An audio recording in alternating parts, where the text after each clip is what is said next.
কথা আৰু সুৰৰ অনুষ্ঠান অনুভৱৰ একাজলিলৈ আপোনালোকক স্বাগতম জনাইছো। ষ্টুডিঅ'ত মই পৰিণীতা। এজন কবি, এজন সাহিত্যিক গৌতম প্ৰসাদ বৰুৱা আৰু আজি তেখেত আমাৰ অতিথি। তেখেতৰ সৈতে আমি কথা পাতিম, তেখেতৰ প্ৰিয় গীতো শুনিম। কিন্তু তাৰ আগে চাওঁচোন আহক তেখেতৰ জীৱন আৰু কৰ্মৰাজিৰ ওপৰত প্ৰস্তুত কৰা এক আলোকপাত।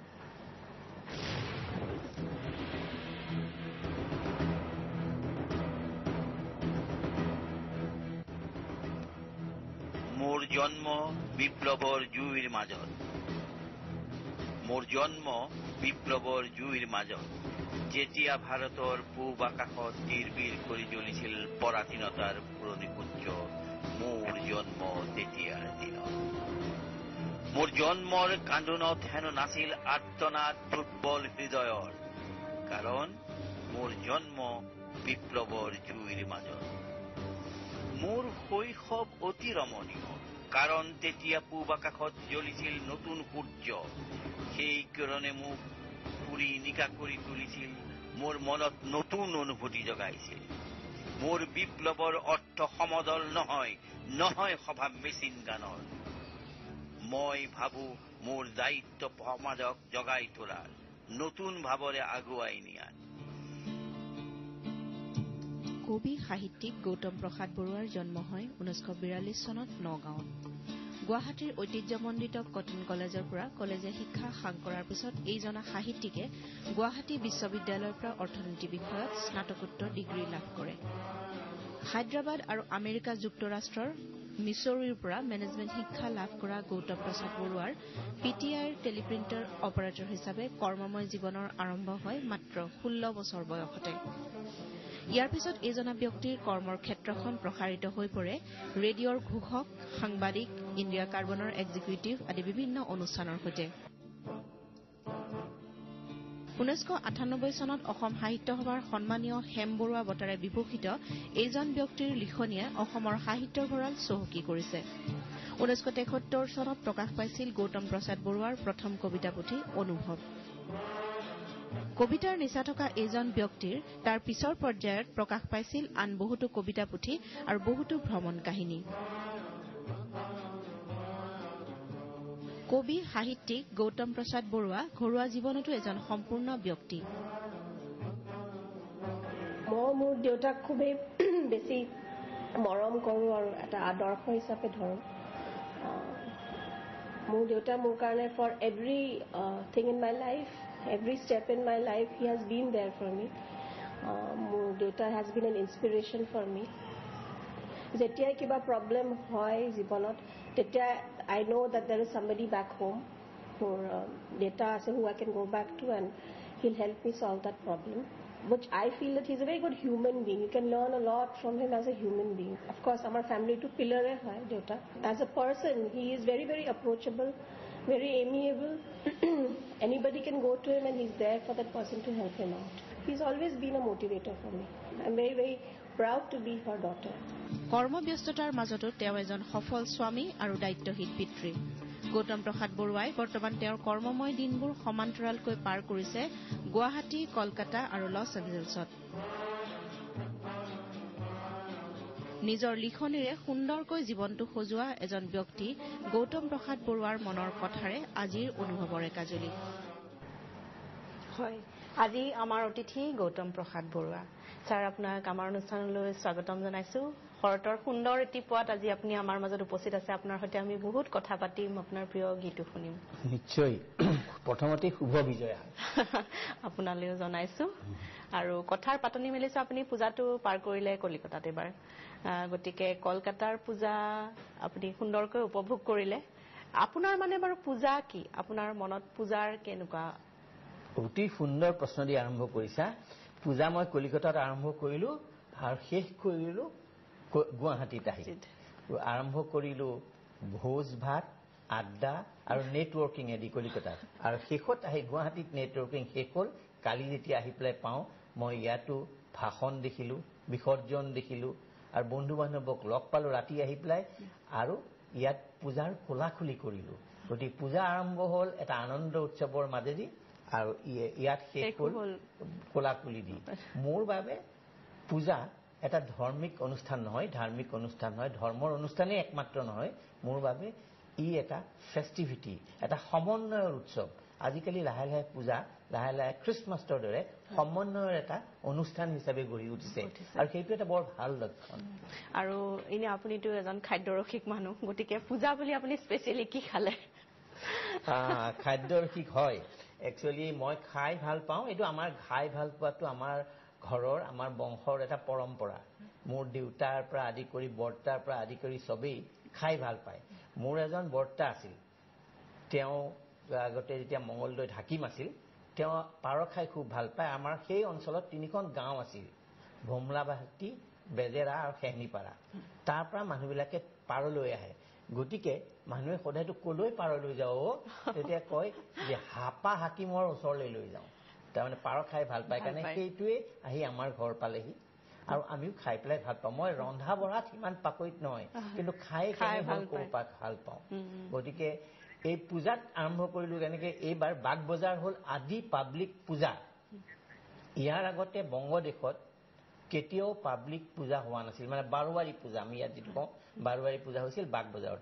মই প্ৰতি বছৰে কলিকতাত বাগ বজাৰলৈ যাওঁ। কিয় যাওঁ? তাত গৈ পেলাই একচালীয়া গোসানী চাওঁ, আৰু তাৰ পৰা বাহিৰলৈ ওলাই আহি তাত মানুহে, বহুত মহিলাই তাত এটা বস্তু ৰান্ধে, সেইটো খাওঁগৈ। সেইটো হ'ল ফুটপাথৰ ওপৰত বহি যায়, এখন টুল দিয়ে, আৰু তাতে আমি বহোঁ, আৰু সেইটোক কয় মামলেট, মানে আমলেট। আমলেটত বহুত বঙালী মানুহে মামলেট বুলি কয়। এই মামলেট শব্দটো আহিছিল, মই এখন আগতে এটা প্ৰবন্ধত লিখিছিলোঁ। চাহাবে আৰু মেমে ৰাতিপুৱা ব্ৰেকফাষ্ট খাওঁতে পৌচ এগ দিলে মেমক। চাহাবৰ কাৰণে অনা দেৰি হ'ল, তেওঁ অমলেট খায়। তেওঁ ক'লে হোৱাট ইজ মাই আমলেট? সেই তাৰ পৰা ৰান্ধনীয়ে মাই আমলেটটোকে মামলেট কৰিলে, আৰু সেই মামলেট খাবৰ কাৰণে আমি বাগ বজাৰত পূজাৰ দিনাখন যাওঁ। এইবাৰো গৈছিলোঁ সপ্তমীৰ দিনা, মই আৰু মোৰ গৃহিণী। তাত ফুটপাথত বহি পেলাই সুন্দৰ পেনত তেওঁলোকে ভাজে, ডাবল আমলেট আমি খাওঁ, আৰু খাই পেলাই আনন্দ পাওঁ। সেইটো দি আৰম্ভ কৰিছিলোঁ আমাৰ পূজা। মানে মামলেটেৰে আৰম্ভ হ'ল আপোনাৰ পূজাটো এবাৰ। আৰু গুৱাহাটীত আহি পেলাই শেষ হ'ল মিঠাইৰে। সঁচাকে সুন্দৰভাৱে পাৰ হ'ল, খুব সুন্দৰ আছিলে, বতৰো এবাৰ খুব ভাল আছিলে। এতিয়া আমি পূজাৰ কথা যিহেতু পাতিলোৱে, পূজাৰ কথা, আপোনাৰ লিখনিৰ কথালৈ যাওঁ, আপোনাৰ কবিতাৰ কথালৈ আমি যাওঁ। চনটো আছিল 1955 চন। আপোনাৰ এটি কবিতা অকণি মেল যোগে প্ৰচাৰিত হৈছিল আকাশবাণী গুৱাহাটী কেন্দ্ৰৰ। গতিকে সেই তেতিয়াৰ কথা কওক, 1955 চনৰ দিনৰ কথাটো। 1955 চনত মোৰ বয়স 15 বছৰ। গতিকে মোৰ প্ৰথম কবিতাটো কিন্তু প্ৰকাশ হোৱা নাছিল, ব্ৰডকাষ্ট হৈছিল। অল ইণ্ডিয়া ৰেডিঅ'ই অকণি মেলত ব্ৰডকাষ্ট কৰিছিল, আৰু সেই কবিতাটো মই লিখিছিলোঁ মোৰ ভাইটিৰ ওপৰত। অতনু বৰুৱা মাউণ্টেইনিয়াৰ আছিল। অতুৰ দুষ্টালি উৰি, অতু নামৰ ল'ৰা এটি আছে, অতি দুষ্ট ল'ৰা, গছত বগাই পাহাৰত উঠে, কৰে খেলা ধূলা। গতিকে এটা পঢ়া শুনাত মন নাছিল, সেই বুলি পেলাই আৰম্ভ কৰিছিলোঁ সেই কবিতাটো। সেইটোৱে আছিল মোৰ প্ৰথম কবিতা জীৱনত। কিন্তু যদি মোৰ আচলতে ডেকা হৈ আহোঁতে প্ৰথম ভাল কবিতা যিটো মানুহে ভাল পাইছিল, পিছত গৈ পেলাই আবৃত্তি কৰিছিল, এতিয়ালৈকে আবৃত্তি কৰিছে। মোৰ বন্ধু প্ৰমোদ শইকীয়াই এখন ৰেকৰ্ড আৰম্ভ কৰিছে, মোৰ সেই কবিতাটো তাত আছে। সেই কবিতাটোৰ নাম হ'ল মোৰ জন্ম বিপ্লৱৰ জুইৰ মাজত। সেই কবিতাটো কিন্তু মহিয়ান কৰি তুলিছিল মোৰ এক কাজিন, মোৰ বন্ধু ঈশান বৰুৱাই। সেইটো ঈশান বৰুৱাৰ মুখত শুনিলে মানুহে সকলোৱে খুব ভাল পায়। আৰু মোৰ আৰু এজন বন্ধু গংগাপদ চৌধুৰীয়ে সেইটো শুনি পেলাই খুব ভাল পাইছিল। গতিকে সেই কবিতাটোৱে মোৰ প্ৰথম মোক চিনাকি কৰি দিয়ে যে মই এজন কবিতা লিখিব পৰা মানুহ। আৰু আপোনাৰ লগত কথা আমি পাতিম, বহুত কথাই পাতিব লগা আছে, কিন্তু তাৰ আগতে আমি এটা প্ৰিয় গীত শুনি লওঁ, পোৱাটো আৰু জীপাল হৈ পৰিব, তাৰপিছত আকৌ আমি আমাৰ কথা আগুৱাম। নিশ্চয়। আমি এটা গীত, আপোনাৰ এটা প্ৰিয় গীত উপভোগ কৰি লওঁ।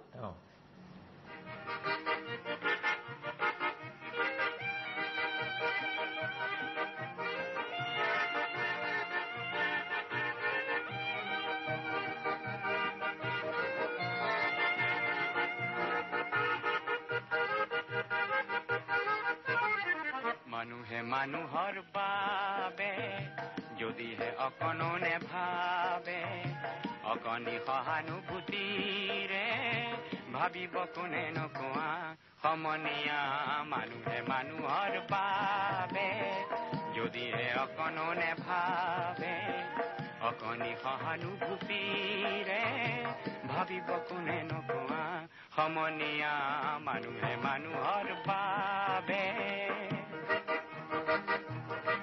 মানুহে মানুহক বেচিব খুজি মানুহে মানুহক কিনিব খুজি মানুহে মানুহক বেচিব খুজি মানুহে মানুহক কিনিব খুজি পুৰণি ইতিহাস দোহাৰিলে ভুল জানো নহ'ব কোৱা সমনীয়া মানুহে মানুহৰ বাবে যদিহে অকণো নেভাবে অকণি সহানুভূতিৰে ভাবিব কোনে সুন্দৰ গীত আমি সুন্দৰ গীত এটি উপভোগ কৰিলো এইখিনিতে আমাৰ দৰ্শকসকলক জনাই থৈছো যে আপোনালোকেও আমাৰ অতিথিৰ সৈতে আজি কথা পাতিব পাৰিব আমাৰ ফোন নাম্বাৰটো আপোনাৰ টিভিৰ স্ক্ৰীনত দিয়া আছে গতিকে পলম নকৰি আমালৈ ফোন কৰক স্যাৰ আমি কথা পাতি আছিলো আপোনাৰ কবিতাৰ কথা পাতি আছিলো গতিকে এইখিনিতে এটা কথা মনলৈ আহিছে যে আপোনাৰ কবিতা লিখাৰ ক্ষেত্ৰত কোনে বিশেষভাৱে অনুপ্ৰাণিত কৰিছিল মোৰ এজন কোনো বিশেষ মানুহ নাই কাৰণ আমাৰ ঘৰখনত কবিতা চৰ্চা হৈছিল মোৰ তিনিজন মামাৰ ভিতৰত ৰত্নকান্ত দেৱকান্ত আৰু নৱকান্ত তাৰমানে বুজি পাইছা মোৰ মাতুল বংশৰ অসমৰ তিনিজন বিখ্যাত কবিৰ নাম কলো মোৰ দেউতাৰ ফালৰ পৰা কবি নাছিল তেওঁলোক কিন্তু সংস্কৃত পণ্ডিত আছিল আনন্দৰাম বৰুৱা ঈশ্বৰ প্ৰসাদ বৰুৱা মোৰ দেউতা শিৱ প্ৰসাদ বৰুৱা গতিকে তেওঁলোকৰ পৰিৱেশে মোক উদ্বুদ্ধ কৰিছিল কবিতা লিখিবলৈ কিন্তু এটা কবিতা মোক আচলতে কবিতা হিচাপে লিখিবলৈ শিকোৱা মই দুজন মানুহৰ নাম ক'বই লাগিব এজন হ'ল ডক্টৰ হীৰেণ গোহাঁই আৰু এজন হ'ল হীৰেণ দত্ত দুই হীৰেণে মোক কবিতাৰ আধুনিক ধৰণে কেনেকে লিখিব পাৰি সহায় কৰিছিল হয় স্যাৰ আমি কথা পাতিম আপোনাৰ এই বিষয়ত আৰু কথা পাতিম কিন্তু এটা ফোন আছে আমাৰ এজন ব্যক্তিয়ে আমালে বিশিষ্ট ব্যক্তিয়ে আমালে ফোন কৰিছে গতিকে ফোনটো আমি ধৰি লৈছো হেল্ল' হেল্ল' আপোনাৰ নামটো হয় আপুনি আমালে ফোন কৰিছে আপোনাক বহুত ধন্যবাদ জনাইছো আপুনি কি কথা পাতিব বিচাৰিছে আমাৰ আজি অতিথিৰ সৈতে তাৰমানে গৌতম প্ৰসাদ বৰুৱাৰ হেল্ল' আপুনি অনুগ্ৰহ কৰি আপোনাৰ টিভিৰ ভলিউমটো অকণমান কমাই লওক নহলে আমাৰ কথাবোৰ শুনাত অলপ অসুবিধা হয় বন্ধু গৌতমৰ ঘৰত প্ৰথম লনো মানে ক্ৰীম হয় নাই টিভি ভলিউম নাই দিয়া মই হয় গৌতম প্ৰসাদ বৰুৱা মোৰ বাল্য বন্ধু তাৰ ঘৰত পতা নাম লনো মানে এই মই তোমাৰ কথা প্ৰমোদ শুনি আছো তুমিতো তোমাক লগ পাওঁ মাজে মাজে থেংক ইউ তুমি টেলিফোন কৰাৰ কাৰণে মোক আৰু আমাৰ একেলগে উত্তৰ গুৱাহাটীত ঘৰ হয় আৰু এই গৌতম প্ৰসাদ বৰুৱা নিমিলা অংকৰ নায়ক আছিল হয় 1956 চনত লক্ষধৰ চৌধুৰী তেখেতো উত্তৰ গুৱাহাটীৰ হয় তেখেতে নিমিলা অংক এখন কৰিছিলে গৌতম প্ৰসাদ বৰুৱা নায়ক আছিল হয় আচ্ছা আৰু মই 30 ছেকেণ্ড মন দেই গৌতম প্ৰসাদ বৰুৱাই খাই ভাল পায় খুৱাই ভাল পায় দুৰ্গা পূজাৰ সময়ত এই তেওঁ হেৰি খায় ইলিচ মাছ পদ্মাৰ ইলিচ খায়